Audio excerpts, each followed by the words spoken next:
استاد آئے تو طلبہ کھل اٹھیں، سکون ہو جائے دیکھ کر، اور یہ تسلی ہو کہ ہماری گرفت نہیں ہوگی. اور یہ ممکن ہے جب استاد اپنے شاگردوں کو اپنی اولاد سمجھ کر کے پڑھائے. اولاد 100 دفعہ غلطی کرے، ماں باپ پھر بھی خیر خواہی کا جذبہ ہی رکھتے ہیں. یہ نہیں کہ استاد آئے تو کیونکہ ہم مدرسے میں رہتے ہیں تو اب بادل ناخواستہ پڑھنا ہی ہے. حضرت شیخ الاسلام شیخ العربی والعجم حضرت اقدس حضرت مدنی نور اللہ مرقدہ کے بارے میں سنا ہے کہ جب وہ تشریف لاتے تھے تو شدت سے انتظار ہوتا تھا، اور جب پڑھا کے جاتے تھے تو کسک ہوتی تھی کہ کیوں چلے گئے. شیخ کو دیکھ کے تو ٹھنڈ پڑ جائے، یہ نہیں کہ وہ بدوا دیں گے. وہ قاری ہمارے حضرت مولانا قاری محمد حنیف صاحب رحمۃ اللہ علیہ بہت خوبصورت واز فرماتے تھے. انہوں نے بڑی خوبصورت بات فرمائی. ایک آدمی کہنے لگا کہ بھئی ساڑھا پیر بڑا تگڑا ہے، اگ بھی لازمدہ ہے. تو انہوں نے کہا کہ پیر ہے کہ پھر سوئی گیس دا چولہا. یہ تو مطلب ہے کہ کیسی بات کر رہے ہیں آپ.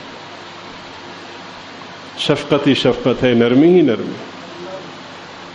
حضرات صحابہ رضی اللہ تعالیٰ عنہم فرماتے ہیں کہ سرکار اقدس صلی اللہ علیہ وسلم کی ذات بابرکت کے بارے میں یقین کی حد تک ہمیں یہ کیفیت میسر تھی کہ سرکار سب سے زیادہ مجھ سے محبت کرتے.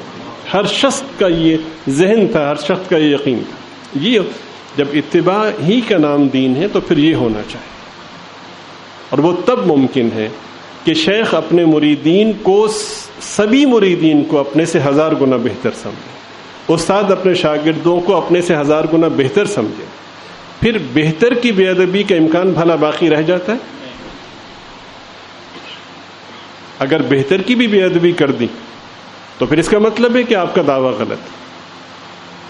اعلیٰ درجے کی پردہ پوشی ہو، یہ طے شدہ ہے کہ تنقید سے اصلاح نہیں ہوتی، پردہ پوشی سے اصلاح ہوتی. حضرت قطب الاقطاب امام ربانی رحمۃ اللہ علیہ پڑھایا کرتے تھے. مسجد میں سبق ہوتا تھا. ایک طالب علم بڑا لائق فائق تھا، کبھی اس کا ناغہ نہیں ہوا. فجر کی نماز کے بعد درس ہوا کرتا تھا. تو ایک دن ایسا ہوا کہ اس طالب علم کی جب آنکھ کھلی تو اس نے دیکھا کہ خاصا وقت ہو گیا ہے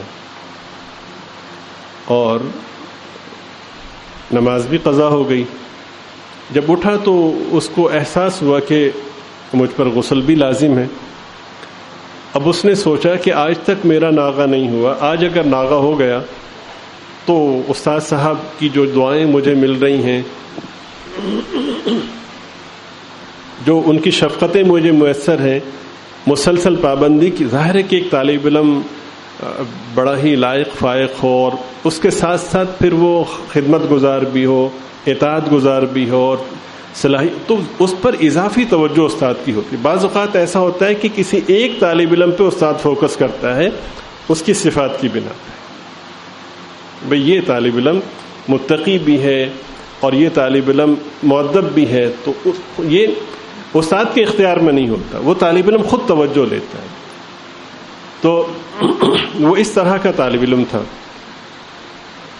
اب اس نے سوچا کہ اللہ تعالیٰ کی ذات تو بڑی ذات ہے، معاف کرنے والی ہے، تو میں نماز تو قضا ہو ہی گئی ہے، بعد میں قضا کر لوں گا.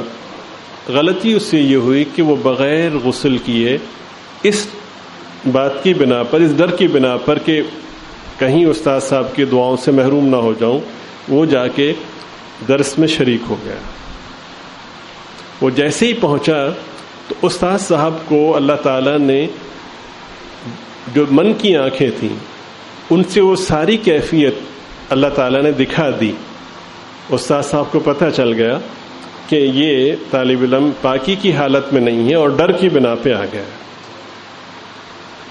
اب ہم جیسا کوئی نام نہاد اس مسند پہ بیٹھا ہوا ہوتا تو فوراً کہتا وہاں پہ اپنی بزرگی ثابت کرنی تھی، لوگوں کو بتانا تھا، ہمیں کشف بھی ہو جاتا ہے، اور لوگوں کو بتانا تھا ہم یوں اصلاح کرتے ہیں. اٹھو تمہیں شرم نہیں آتی، تم نے یہ پڑھا اب تک، وہ بہت کچھ. حضرت نے یہ نہیں فرمایا. اب صورتحال یہ تھی کہ درگزر سے کام بھی نہیں لے سکتے تھے کہ ناپاکی کی حالت میں مسجد میں بیٹھنا جائز نہیں، اور دوسری صورت یہ تھی کہ اس کو کہہ بھی نہیں سکتے تھے، اگر کہتے تو سب کے سامنے وہ شرمندہ ہوتا. جیسے ہی وہ آ کر بیٹھا تو استاد صاحب نے کتاب بند کی اور فرمایا بھائی آج چھٹی اور تفریح کے لیے دریا کنارے چلیں گے، وہاں نہائیں گے، چلو چلتے ہیں۔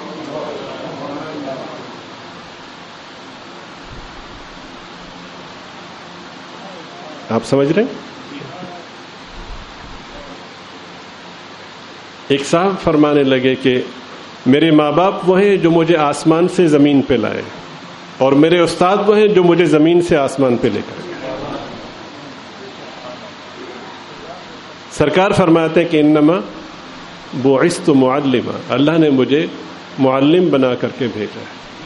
معلم کیسا ہونا چاہیے؟ جیسی سرکار کی صفاتیں ویسی اختیار کرنے کی کوشش کی جائے۔ اگر درگزر کر سکتے ہیں، چشم پوشی کر سکتے ہیں، عیبوں پہ پردہ ڈال سکتے ہیں، تو پھر اس منصب پہ آئیے۔ اپنے سے بہتر سمجھ سکتے ہیں تو آئیے۔ خیر، ارشاد عالی کہ تم میں سب سے بہتر وہ ہے کہ جس سے لوگوں کو خیر کی توقع ہو۔ لوگوں میں بیوی بھی شامل ہے، لوگوں میں بچے بھی شامل ہیں، لوگوں میں مزدور بھی شامل ہیں، دکان کے ملازم بھی شامل ہیں، محلے کے وہ لوگ جو اپنے آپ کو کمتر سمجھتے ہیں وہ بھی شامل ہیں، عوام الناس بھی شامل ہیں۔ جو آپ سے خیر کی امید رکھ سکتا ہے، اگر وہ آپ سے خیر کے حوالے سے، حصول خیر کے حوالے سے پر امید ہے اور آپ کے شر سے حفاظت کے حوالے سے مطمئن ہے، تو پھر سرکار فرماتے ہیں تم سب سے بہتر ہو۔ اور اگر ایسا نہیں ہے تو پھر سارے کے سارے اعمال کتنے ہی کیوں نہ کر لیں، پھر تم اپنے دائرے میں اپنے خیال میں تو بہتر ہو، لیکن سرکار کے معیار کے مطابق تم بہتر نہیں۔ بہت سے لوگ کہتے ہیں کہ جی پھر مزدور کام نہیں کرتے، تو بھئی آپ یہ کام چھوڑ دیں، کس نے کہا آپ سے؟ آپ ایک تقاضے کو پورا کرنے کے لیے اپنی آخرت کو قیمت کے طور پہ دے رہے ہیں، چھوڑ دیجیے آپ۔ توہین کی، اذیت کی گنجائش نہیں۔ ایک صاحب سرکار دو عالم صلی اللہ علیہ وسلم کی خدمت میں حاضر ہوئے، اس موقع پر کچھ بچے بارگاہ اقدس میں حاضر تھے اور سرکار دو عالم صلی اللہ علیہ وسلم ان سے کھیل رہے تھے، انہیں پیار کر رہے تھے۔ تو وہ صاحب آئے تو آ کر کہنے لگے کہ حضور آپ تو بچوں سے بڑی محبت کر رہے ہیں، ہم تو محبت نہیں کرتے، یعنی جب معاذ اللہ بھی ہمارا تو بڑا کھڑکا دڑکا ہے، آپ اتنی محبت کریں۔ سرکار دو عالم صلی اللہ علیہ وسلم نے جو جملہ ارشاد فرمایا وہ آپ کی کثرت کو بیان کرتا ہے۔ فرمایا اگر تیرے دل سے اللہ نے رحمت نکال دی تو میں کیا کروں؟